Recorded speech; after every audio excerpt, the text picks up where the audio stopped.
Kada smo uznemireni, frustrirani i pod stresom, znamo reagirati nepromišljeno i donijeti neke odluke zbog kojih nam je kasnije žao.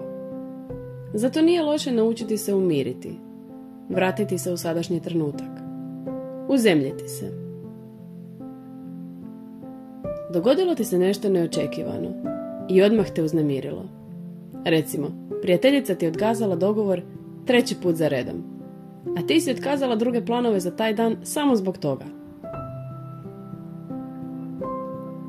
Prije nego kreneš nešto poduzimati, probaj ovo.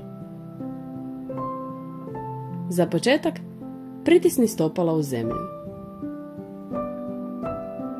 Osjeti tlo pod nogama. Duboko udahni na nos i izdahni na usta.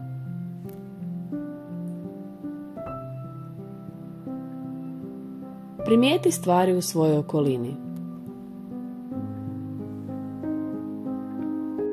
Što možeš pomirisati?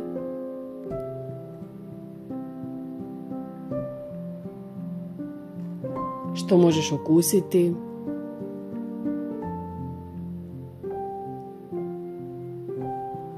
A što možeš čuti?